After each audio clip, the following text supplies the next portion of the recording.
was something else, you know that?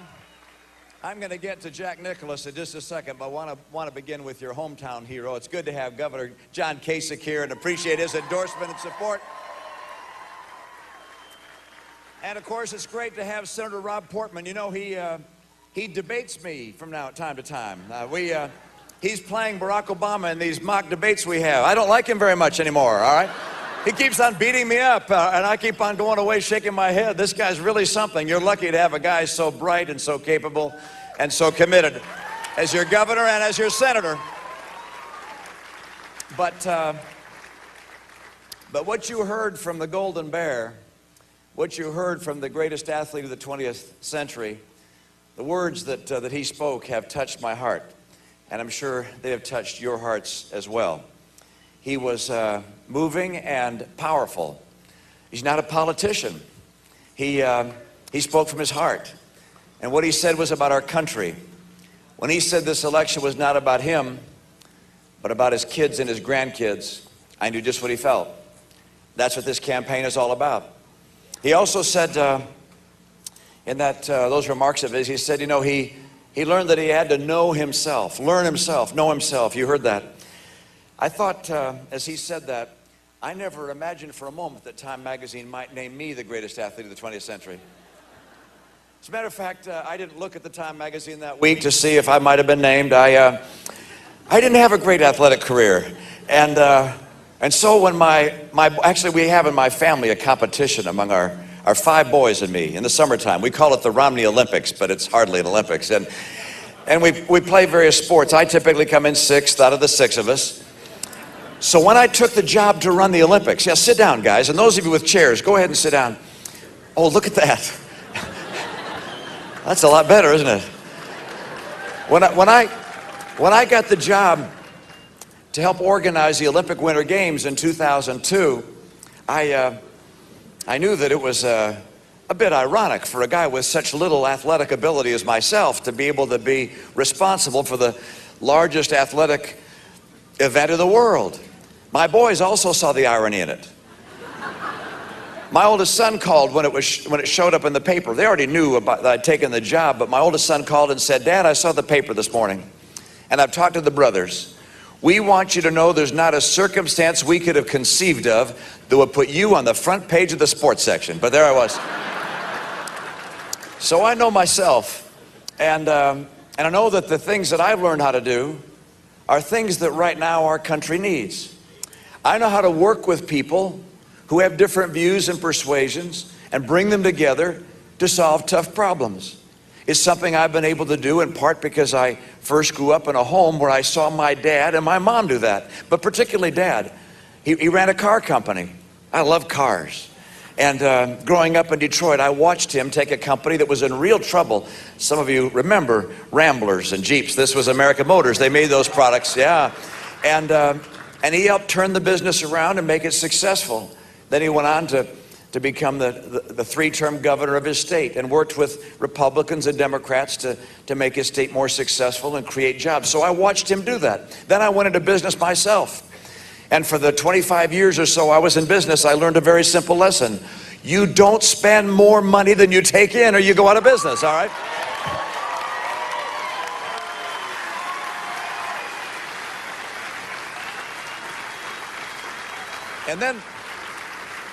And then I was asked to come out and help organize the Olympic Winter Games, and I took those same skills I'd learned at home and that I'd learned in business and went out to the Olympics and was able to work with other people and bring a community together that had been, in some respects, pulled apart by the scandal associated with the games before I happened to be brought in there. And so we had successful games, and then I was asked by a number of folks to come back and run for governor of my state, and decided that was an important thing to do. Was able to work. My legislature, by the way, was slightly Democrat in Massachusetts. It was 87% Democrat, actually. 13% Republicans. I realized I would get nothing done, unless I found a way to find some common ground with people across the aisle. We had different views on issues, but we shared some fundamental beliefs and principles. We wanted to help people. We loved our country. We wanted to improve our schools. We wanted to keep taxes down Even Democrats in my state did. We wanted to keep taxes down because we didn't want jobs to leave. Because when you raise taxes, you kill employment. So we worked together because of those common elements, and we're able to get our state back on track in important ways. We got unemployment down to 4.7%. Wouldn't that be nice if we could have that for our entire nation?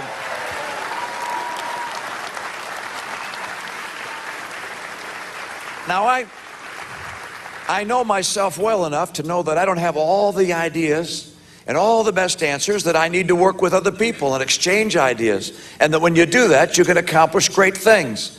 Now, we have a president who the other day says something quite revealing. He said he can't change Washington from the inside, only from the outside. Well, we're going to give him that chance to be on the outside on November 6th.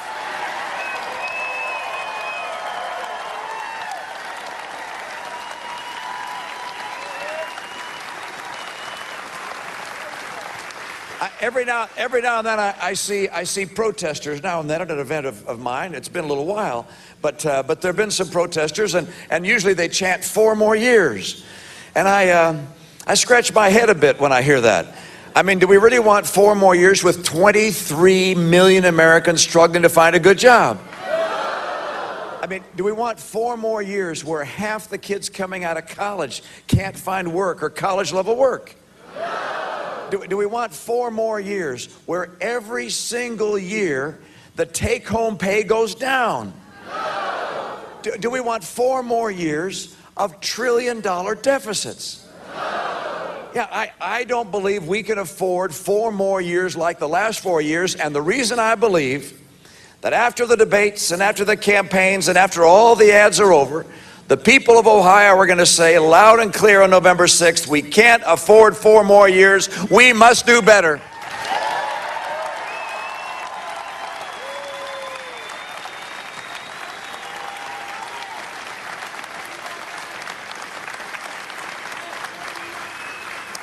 This election comes down to a very dramatic choice, in my opinion. Oh, good. We have some 4 more years people that want to chat. Hi there. How you doing? This comes down to a very dramatic difference between 2 different courses for America. One of those courses is to have a nation which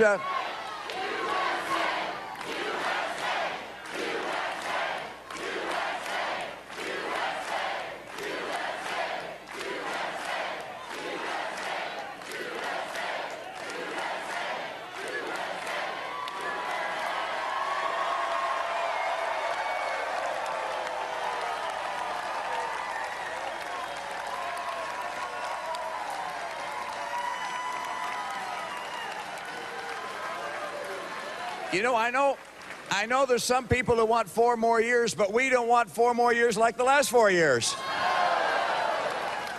This election, in my opinion, comes down to a very dramatic choice between 2 different courses for America.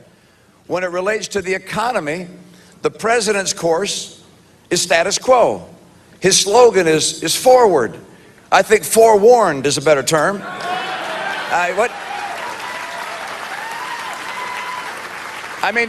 I don't know if you watched or read his speech at his Democrat convention, but he laid out a plan which was just like what he said 4 years ago. Another stimulus, bigger government.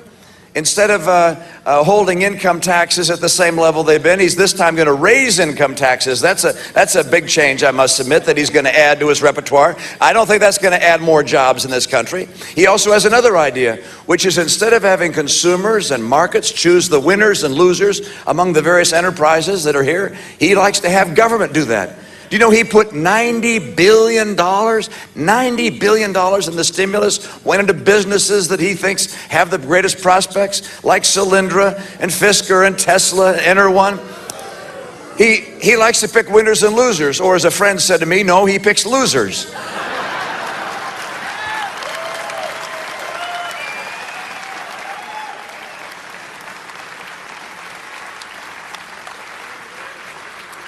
And there's one more element. It's not just more stimulus and more government and increasing income taxes. There's something else he wants to do that's the same as he's done in the past, and that is trillion-dollar deficits.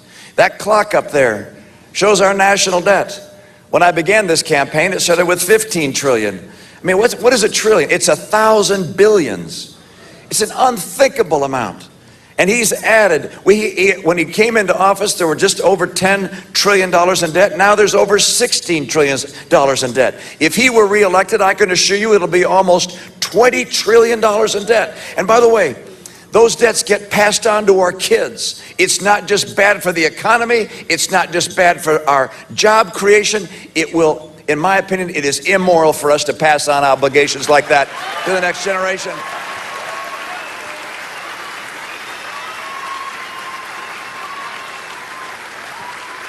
And by the way,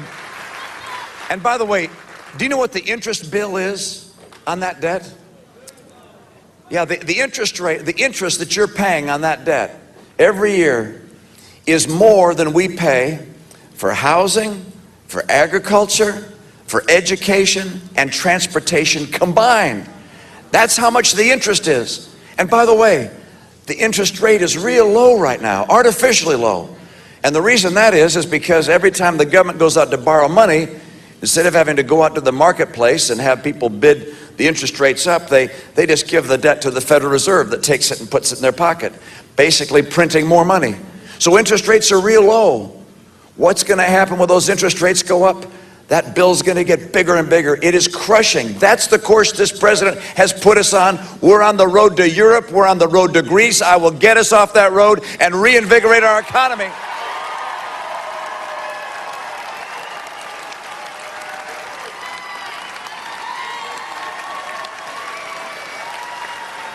There are five things I'm going to do. 5 things I'm going to do that are dramatically different than the path of status quo represented by this president. And in fact, they're very different than anything that's been done before, because we face an economy that's different than the economy of the past. China is now the largest manufacturer in the world. Wasn't the case 10, 20 years ago. The world has changed. Here are the things I'm going to do. Number 1, I'm going to take advantage of our energy resources and get us energy independent in North America. Number two, I'm going to get trade to work for us. We're going to open up more trade where we can compete fairly, but we're going to crack down on China when they cheat. They've stolen our jobs. That's got to stop. Number three, I'm going to make sure we have the kind of training programs that give people the skills they need for the jobs of today. And I'm going to make sure in our schools, we get our kids the education they need. Our schools are performing in the bottom third in the world. I'm going to put our kids and the teachers and the parents first and the teachers union behind.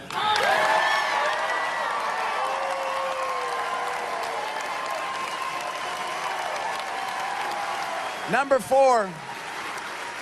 four, with that kind of debt and that kind of interest payment that we're making, we're going to slowly but surely crush the ability of our economy to grow and create jobs. And so I'm going to do something Washington has talked about for years but not done. I'm going to cut federal spending, I'm going to cap it, and get us on track to a balanced budget.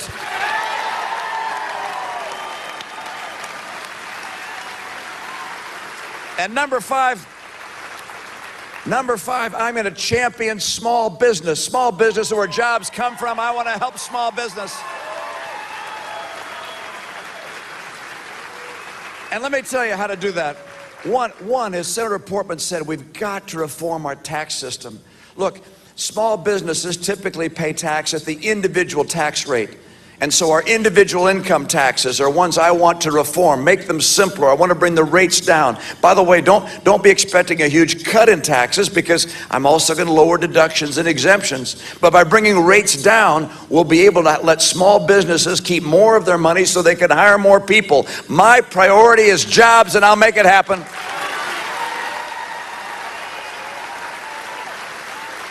You do those 5 things. You do those 5 things, and this economy is going to come roaring back. If we don't do those five things, you're going to see 4 more years like the last 4 years, and I don't want that to happen. I've been across this country. My heart aches for the people I've seen. I was yesterday with a woman who was emotional, and she said, "Look, I've been out of work since May." She was in her 50s. She said, "I don't see any prospects. Can you help me?" And I say, I'm going to do my very best to help you and millions of others like you, 23 million others like her. There are so many in our country that are hurting right now. I want to help them. I know what it takes to get an economy going again and creating jobs. I know there are a lot of folks that have jobs that wonder how they can make ends meet till the end of the month, how they can put food on the table for their family. Because there's a guy right there with that very question. It's look, with incomes going down every year, going down, and prices of electricity up, and health insurance up, and the cost of gasoline having doubled. These are tough times, even for families with jobs. I know what it takes to get this economy going again. I care about the people of America, and the difference between me and President Obama is I know what to do, and I will do what it takes to get this economy going.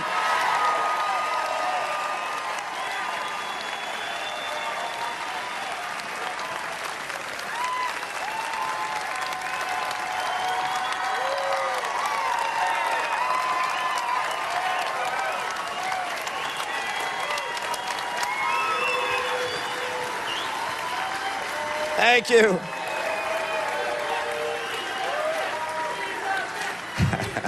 Thanks, you guys. Let me mention something else.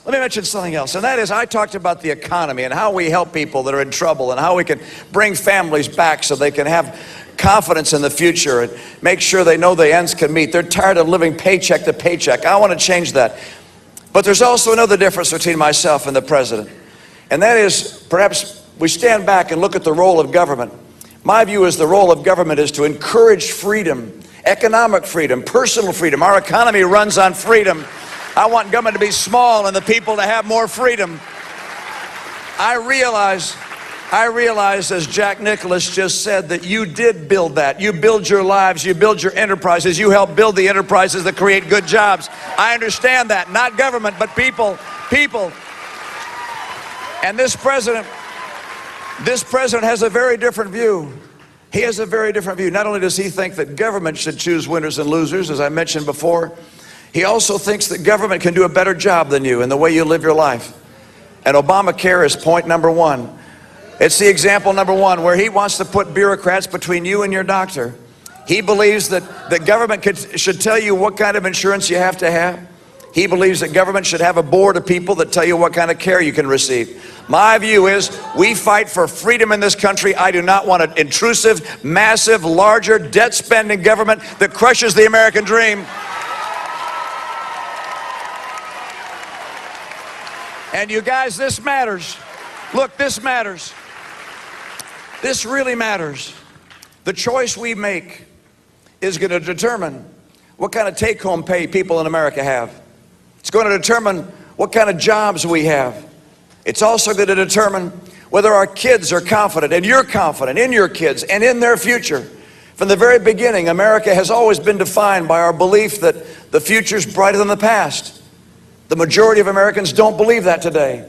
And if we stay on the road we're on, they will be right. It's unacceptable for America to continue this decline and have us as tired as we are of being tired. I know what it takes to restore the greatness of America, to restore the promise for our kids and for our families today that are struggling. I also know what it takes to keep America strong around the world. I was in Poland a few weeks ago. Got the chance to meet with Lech Walesa, a hero. And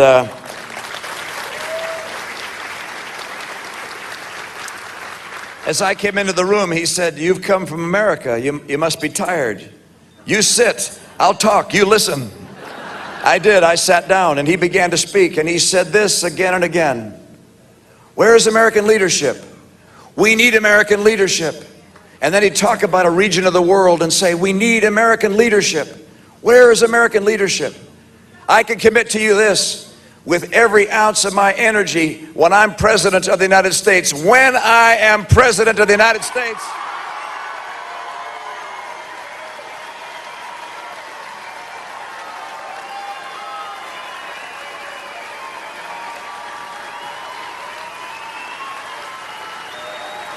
I will strengthen America. I will strengthen our values in our homes. I'll strengthen our economy to make sure that this economy can ignite our capacity to put people to work and to provide the resources we need to have the strongest military in the world. I will not cut our military. I will keep it strong. We're going to bring back America. We're going to keep America strong. It is the hope of the earth. I need your help on November 6th and every day till then. We're going to win in Ohio. Thank you so much. Let's take back America. Thank you. If I don't serve